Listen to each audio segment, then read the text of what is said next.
नमस्कार. आपण कोथिंबीर वड्या नेहमीच करत असतो, पण आज आपण कोबीच्या वड्या करूया. कोबीच्या वड्या करण्यासाठी इथे मी हा 300 ग्राम कोबी घेतला होता, स्वच्छ धुवून. आता हा बारीक चिरून घ्यायचा आहे याप्रमाणे. तर आपला कोबी चिरून झालेला आहे. आता या वड्यांसाठी आपल्याला एक चटणी तयार करायची आहे. त्यासाठी मी 1.5 चमचा धने आणि अर्धा चमचा जिरं घेतलं आहे. त्याचबरोबर 7-8 लसणाच्या पाकळ्या आणि 3 मिरच्या घेतल्या आहेत. यातच थोडीशी कोथिंबीर आणि 1 कांदा घालणार आहे.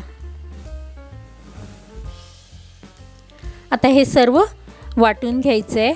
मी हे वाटण जाडसरच वाटून घेते. हे पहा, आता हे कोबीमध्ये घालायचं आहे. या वड्यांमध्ये कोथिंबीर जास्त घालायची, म्हणजे खूप छान स्वाद येतो. ही कापलेली कोथिंबीर आपण घालूया.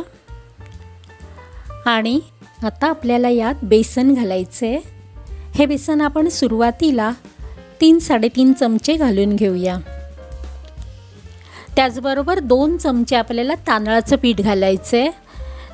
तांदळाच्या पिठामुळे वड्या आपल्या खुटखुटीत होतात छान. आता गरम मसाला घातला आहे 1 चमचा. त्याचबरोबर पण अर्धा चमचा हळद घालूया. आणि अर्धा ते पाऊण चमचा आमचूर पावडर घातली आहे. आणि चिमूटभर खायचा सोडा घातला.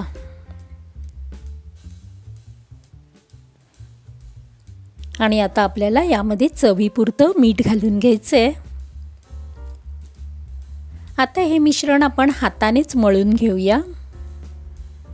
यात आपल्याला पाणी वापरायचं नाही आहे, पण यामध्ये लागलंच तर आपण बेसन घालूया.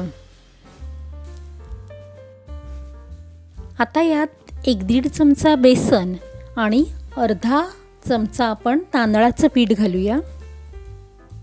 आणि हे चांगलं मळून घ्यायचं आहे.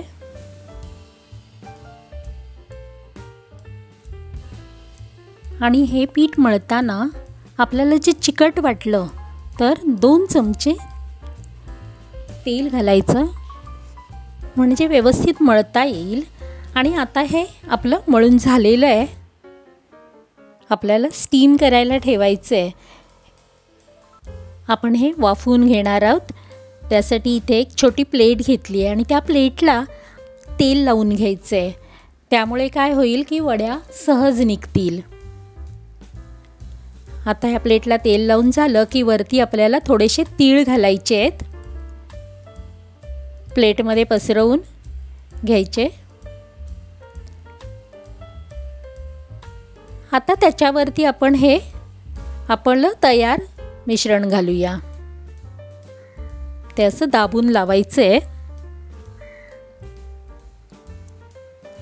मोठी प्लेट घेतली तरी चालतील, म्हणजे काय आपल्या वड्या किती आपल्याला जाड हव्यात त्याप्रमाणे हे पसरवून घ्यायचं आहे.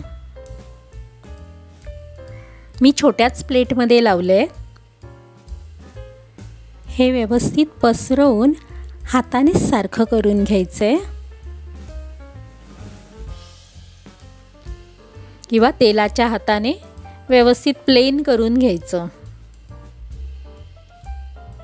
आणि झाल्यानंतर वरती आपण थोडेसे तीळ घालूया.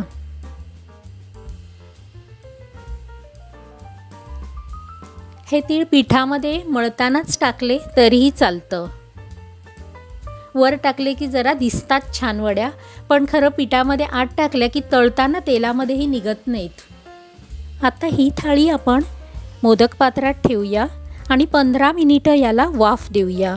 15 मिनिटानंतर मी भांडं उघडून पाहिलं. यामध्ये आपल्याला वाटल्यास एखादी सुरी घालून पाहायची. आणि सुरीला जर पीठ चिकटलं नाही तर समजायचं आपल्या वड्या छान शिजलेल्या आहेत. आता हे बाहेर काढलं आहे ताट, तर ही साईडने चाकू फिरवून घ्यायचा आणि आपल्याला हव्या त्या आकारामध्ये कापून घेऊया. इथे मी चौकोनी कापून घेते. आणि हे थंड झाल्यावरच कापायचं.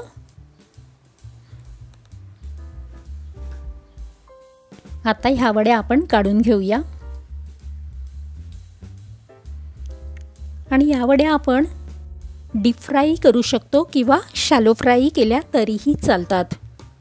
वड्या तळण्यासाठी मी गॅसवर तवा ठेवलाय, तव्यात तेल घातलंय, तेल तापलं की मग यामध्ये आपल्याला वड्या सोडायच्या आहेत आणि दोन्ही बाजूनी आपल्याला ह्या वड्या खरपूस भाजून घ्यायच्या आहेत। ज्यांना कोबीची भाजी आवडत नसेल त्यांना समजणारही नाही की ह्या वड्या कशाच्या आहेत, इतक्या आवडीने खातील। या प्रकारे ह्या वड्या दोन्ही बाजूनी चांगल्या तळून घेतल्या की आपल्याला काढून घ्यायच्या आहेत। चला तर तुम्हीही करून पहा ही रेसिपी, अतिशय सुंदर, एकदम खुसखुशीत आणि चवीलाही छान होतात।